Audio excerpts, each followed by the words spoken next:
sa mga gustong magbayad ng SS contribution nila as voluntary or self-employed at hindi alam kung paano magbayad sa online. Ito yung isa sa pwede kong isuggest sa inyo na convenient ng pagbabayad na hindi nyo na kailangan magpunta pa sa mga payment center para magbayad lang ng inyong SSS contributions.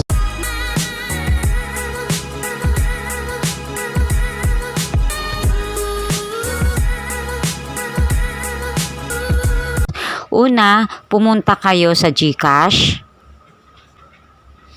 at ipasok nyo yung inyong PIN. And then, pag na-open nyo na yung GCash nyo, makikita nyo yung pay bills. I-click nyo lang yung pay bills. And then, pag nandito na kayo sa portion ng pay bills, pumunta lang kayo dito sa may government.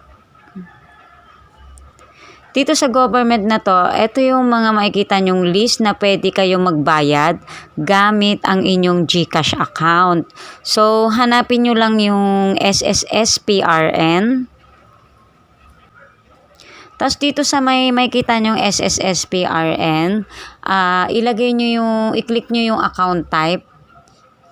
And then, i-choose nyo yung PRN. Pagkatapos, ipasok nyo ang payment reference number. Saan makikita ang payment reference number?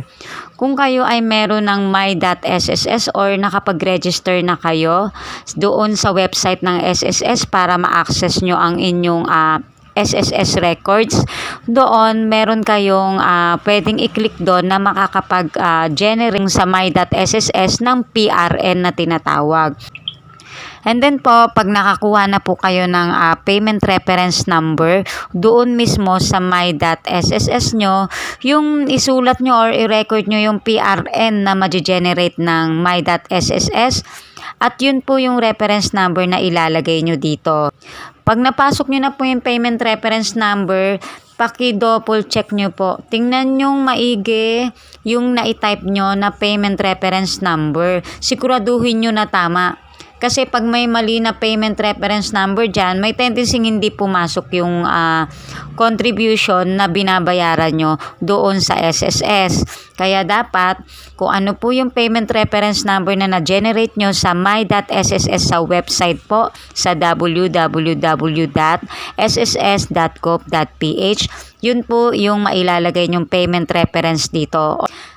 And then po, kung sure na po kayo na tama po yung nailagay nyong payment reference number, i-type nyo na po kung magkano po yung amount na gusto nyong ihulog sa SSS. Ngayon, kung hindi po kayo sure doon kung magkano ang ihulog nyo sa SSS, doon pa lang po sa pag-generate sa my.sss ng payment reference number o PRN, may mga choices na po doon kung magkano yung amount na gusto nyong piliin na amount na babayaran o ihuhulog nyo sa SSS contribution nyo. So, in short, hindi na po kayo doon magkakamali kung magkano man na baka hindi po mag-fall sa bracket.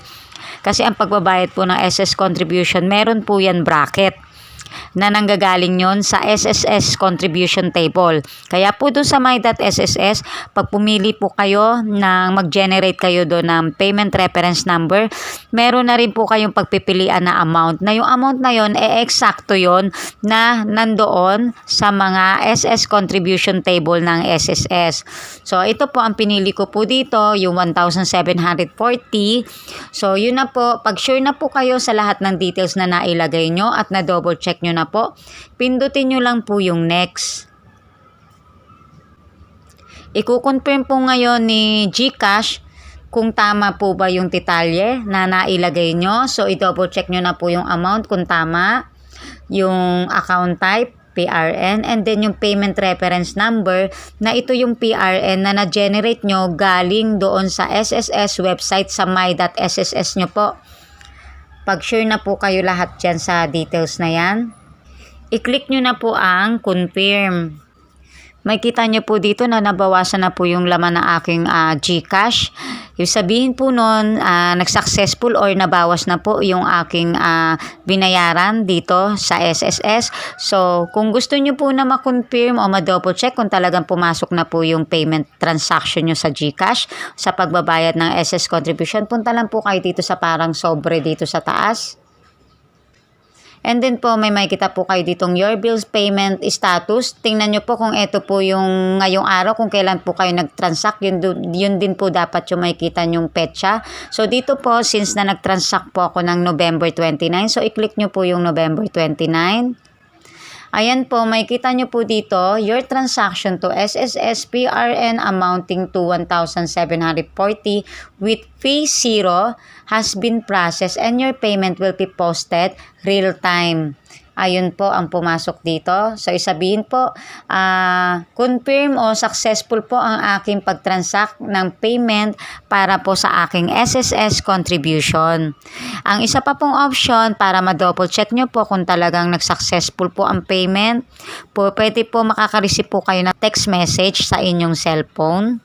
And may kita nyo po dito sa transaction, your transaction to SSSPRN amounting to ganyan with P0 has been processed and your payment will be posted real time. At may reference number din po. Kung magka-problema po man po kayo na hindi po nag-successful o pwede nyo po itawag yan sa customer service ng GCash. Pero dito po kung gusto nyo po mag-double check sa GCash, meron din po silang nailalagay dito na reference number. Yan po yung gagamitin nyo to confirm po sa GCash customer service po kung talagang pumasok na inyong payment. Thank you so much po sa panonood at pakikinig po ng aking video.